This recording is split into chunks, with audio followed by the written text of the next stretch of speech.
ছিল যে এখানে শুধুমাত্র আজরাইলের কার্যক্রমটাই আমরা নিয়ন্ত্রণ করতে পারি না, আর বাকি সব আমরা নিয়ন্ত্রণ করি। আমাকে প্রথম 2013 সালের 9 আগস্ট আমাকে প্রথম এই সরকার অর্থাৎ আওয়ামী সরকার প্রথম আমাকে গ্রেপ্তার করে মোহাম্মদপুর থেকে। দেখেন, আমি ঈদের কয়েকদিন পরে আমাদের প্রীতি সমাবেশ ছিল, সাবেক ছাত্র যারা আমাদের ছাত্র জীবন শেষ করে তাদের নিয়ে। আমি বোধহয় 30-35 জন ভাইকে নিয়ে মোহাম্মদপুরে একটা জায়গায় একটা অফিসে আমরা বসছি। পুলিশ তথ্য পেয়েছে, তখন বিপ্লব কুমার ওখানে ডিসি। তো হ্যাঁ, পলাতক বিপ্লব কুমার প্রথম আমাকে গ্রেপ্তার করে ওখান থেকে নিয়ে যায়। আমি বক্তৃতা করতেছি, দেখেন তাদের কত মিথ্যাচার ছিল। আমি এরকম বক্তৃতা করতেছি বসেই, আমার সামনে তখন 30-35 জন ভাই। তো বক্তৃতা করতে করতে আমি দেখতেছি যে ওয়াকিটকি আছে এবং পিস্তল তার কাছে আছে। তা আমি দেখেই বুঝতে পারছি যে এরা ঢুকে গেছে। আমাদের ইনফরমার যারা ছিল তারা এটা বুঝতে পারেনি। মজার ব্যাপার হচ্ছে, যে দায়িত্বে ছিল, মানে আমাদের তথ্য বিভাগের যে দায়িত্ব ছিল, সে আল্লাহর উপর ভরসা করেছে। আর তারপরে আমার সাথে অ্যারেস্ট হয়েছে। তো আমি বললাম যে ভাই, আপনার তো তথ্য বিভাগের দায়িত্ব ছিল, আপনি কি খেয়াল করতে পারেন নাই? তো আমি ওই বিপদের মধ্যে হেসে দিয়েছি। বললো যে মাসুদ ভাই, আপনার বক্তৃতা যখন শুরু হয়েছে আমি আসলে এগুলো সব ভুলে গেছি। আমি আমার দায়িত্ব রেখে আমি বক্তৃতা শোনার জন্য বসে গেছি। আমার ভুল হয়ে গেছে, আপনি আমাকে মাফ করে দিন। আমি বললাম আমার কোনো অসুবিধা নেই।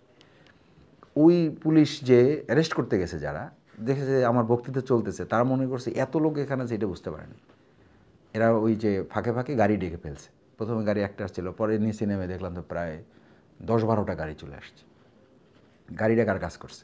তা আমি যখন দেখে ফেলছি, আমি ভাইদেরকে বললাম যে আপনারা ভয় পাবেন না, আমাদের হয়তো অ্যারেস্ট করার জন্য প্রশাসনের লোকরা আসছে, আপনারা স্বাভাবিক থাকেন। এটা বলার পরে ওই যে প্রশাসনের যে সে বলেছে, মাসুদ ভাই আপনি বক্তৃতা বন্ধ করেন না। হ্যাঁ, বলছে আপনি বক্তৃতা বন্ধ করেন না, আপনি বক্তৃতা চালান, আপনার বক্তৃতা ভালো লাগতেছে আমাদের। মন থেকে বলছে না কি বলছে আল্লাহ মালিক ভালো জানে, হয়তো প্রস্তুতির জন্য সময় নিচ্ছে, হইতে পারে, আবার মন থেকেও বলতে পারে। বলছে আপনার বক্তৃতা আপনি চালান, আপনি বক্তৃতা থামায়েন না, কারণ তারা লোকেরা নাড়াচাড়া করবে, আমাদের অসুবিধা হবে। আর আপনার বক্তৃতা আমরা শুনতেছি, ভালো লাগতেছে, এবং আমরা এই ওয়াকিটকি দিয়ে আমাদের হেডকোয়ার্টারে আমরা আপনার বক্তৃতা শোনাচ্ছি যে আপনি কী বক্তৃতা করতেছেন। তা আমি বললাম যে ভাই, আপনারা প্রশাসনের লোক চলে আসছেন, আর্মস দেখাচ্ছেন, ওয়াকিটকিতে শব্দ শোনা যাচ্ছে, এই সময় কি আর কেউ আমার এই বক্তৃতা শুনবে? বরং আপনারা যে কাজে আসছেন চলেন। আমি এই বলে আমি উঠে হাঁটা শুরু করছি। মানে আপনি নিজেই? হ্যাঁ, আমি জানি যে এখান থেকে তো এরকম তারা কোনো কনসিডার করবে না। বললাম চলেন। তো আমি জুতা পরতে গেলাম, বললো যে জুতা লাগবে না আর। দেখেন প্রথম ভাষাটা কী ছিল আর এখন কি বলছে, জুতা লাগবে না। আমি বললাম জুতা নেবো না? বলছে যে না, জুতা লাগবে না, লাইভই থাকবে কি না, আপনি জুতা দিয়ে কী ওই করবেন? একই ব্যক্তি? হ্যাঁ, ওই কেবে বলছে জুতা লাগবে না, চলে। তো জুতা ছাড়াই আমরা যে কজন ছিলাম আমাদেরকে উঠিয়ে নিয়ে গেল। নিয়ে গিয়ে তো দেখি যে মানে আমরা যাওয়ার আগে মিডিয়া হাজির হয়ে গেছে সব, মানে ওই ফাঁকে সব কাজ কমপ্লিট করছে, মিডিয়া হাজির। আমি তখন ছাত্র শিবিরের আমাদের পল্টন থানায় আজ কাজ করি, মহানগরী প্রচার বিভাগে সময় দিই। এই কোনো পরিচয় নেই, পরিচয় কি ইসলামী ছাত্র শিবিরের সাবেক কেন্দ্রীয় সভাপতি শফিকুল ইসলাম মাসুদ সহ শীর্ষ সন্ত্রাসীদের গ্রেপ্তার করা হয়েছে। হেডলাইন টিভিতে আমি গিয়ে দেখতেছি অফিসে, আমি দেখে হাসতেছি। আমি বললাম যে এটা কী আপনারা করতেছেন? বললো যে এটা প্রশাসনের নির্দেশনা, আমাদেরকে এভাবে স্ক্রল দিতে বলা হয়েছে। ঠিক আছে দেন। ডিসি বিপ্লব আমাকে ডাকলো, এরকম টেবিলে বসে আমাকে বলল যে আপনার সাহস কত বড়? কেন? আমার সাহসে কী হলো? বলে যে আপনি ধানমন্ডি মোহাম্মদপুর এলাকায় ঢুকছেন, আপনার কি এটা জানা নাই যে এখানে একটা পিঁপড়া ঢুকতে এবং বাইরে হতে আমার অনুমতি লাগে? আমি বললাম, ওটি কি বাংলাদেশে কোনো বিচ্ছিন্ন দ্বীপ নাকি? বলছে এত কথা বললেন না, টের পাবেন। আমরা সেটা তো ভিন্ন জিনিস, আপনাকে গ্রেপ্তার করছেন, আমাকে আইনের হাতে তুলে দিবেন, আইন ব্যবস্থা নেবে আমার যদি মামলা থাকে। এরপরে কম্পিউটার ওপেন করলো, কম্পিউটার ওপেন করে আমার সব মিছিল দেখাইতেছে, বলছে এটা আপনি না, এটা আপনি না, এটা আপনি না। আমি বললাম হ্যাঁ সবই তো আমি, ঠিকই আছে। তো মিছিল কি অন্যায়? সমাবেশ কি নিষিদ্ধ করা হয়েছে? এই কারণে কি আমাকে গ্রেপ্তার করা হবে? আর এই মিছিল মিটিং দেখায় আপনি আমাকে কি বুঝাইতে চান? বলছে যেটা বুঝাইতে চাই সেটা হলো যে এই পুরা রাষ্ট্রকে অস্থিতিশীল করার জন্য নেপথ্যে মূল হলেন আপনি। আমি বললাম আমি তো শিবির ছাড়ছি এখন থেকে 7 বছর আগে, 2007 সালে আমি ইসলামী ছাত্র শিবিরের কার্যক্রম শেষ করে আমি জামাতে। বলছে না, আপনি শিবির ছাড়ছেন, বাট শিবির এবং জামাত দুটাই আপনি চালান। আমি বললাম সর্বনাশ করছেন, আমার এত যোগ্যতা এটা তো আমি জানি না, আপনারা জানলেন কীভাবে? বলছে এটা জানেন না, এটা আপনার ব্যর্থতা, কিন্তু আপনার কথায় শিবির চলে, আপনার কথায় জামাত চলে। আপনারা বহুদিন ধরে খুঁজতেছি, আপনার নামে 20 লাখ টাকার আমার তখন ডিক্লারেশন আছে যে ছাত্র শিবিরের সাবেক কেন্দ্রীয় সভাপতি শফিকুল ইসলাম মাসুদকে ধরিয়ে দিতে পারলে একদম পুলিশের ডিএমপিতে ছিল,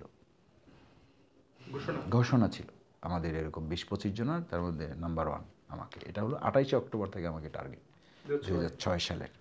এবং এটা আওয়ামী লীগ বহুদিন মানে বিভিন্ন জায়গায় এটা দেখাতো, প্রজেক্টরে দেখাতো। আমাকে নাম দিয়েছিল নিজামী মুজাহিদের সেনাপতি, যে এই স্ক্রল করে আমাকে দেখাইতো। কি দেখাইতো? আমার হাতে একটা ছোট, এত এক হাত পরিমাণ বা তার ছোট একটা লাঠি নিয়ে আমি তখন, অথচ তারা মানে স্ট্যান্ড গান ব্যবহার করেছে, AK-47 ব্যবহার করেছে, চাইনিজ পিস্তল ব্যবহার করেছে। বিপরীত পক্ষে যারা ছিল 14 দলের আওয়ামী লীগের শেখ হাসিনার তৎকালীন নির্দেশে যে লগি বৈঠা, মূলত তো লগি বৈঠা শোপিস, আসলে তো নিয়ে আসছিল একদম সব আগ্নেয়াস্ত্রগুলো। তো তখন থেকে তারা আমাকে টার্গেট করেছে। ওই সময়ে তারা আমাদের এই অফিসে আগুন ধরাতে চেয়েছিল, এই মহানগর অফিস। এখান থেকেই আমাদের প্রোগ্রাম উত্তর গেটে ছিল, অফিসে আগুন ধরাতে চেয়েছিল। ওই প্রোগ্রামটা আমাদের ব্যর্থ করতে চেয়েছিল এবং আমাদের তারা মূলত একটা ভয় তৈরি করতে চেয়েছিল। সেদিন তারা ব্যর্থ হয়েছে। সকাল 7টা থেকে সন্ধ্যা 7টা পর্যন্ত 12 ঘন্টা আমরা লড়াই করেছি।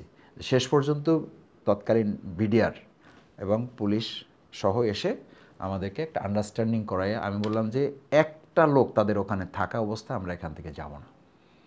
আমাকে অনেক রিকোয়েস্ট করলো। আমি বললাম ভাই দেখেন, সকাল থেকে আমরা একসাথে আছি, আপনারা প্রশাসনের লোকরা আছেন, আমরা আপনাদেরকে কিন্তু কোনো ক্ষতি করি নাই, সুতরাং আপনারা তাদেরকে সরাইতে হবে আগে, তারপরে। আবার ওদের সাথে কি কথা বললো, ওরা গেল, তারপরে আমরা আমাদের ভাইদেরকে নিয়ে, আমি তখন শিবিরের কেন্দ্রীয় সভাপতির দায়িত্ব পালন করি, এই পাশেই আমাদের শিবির অফিস, আমি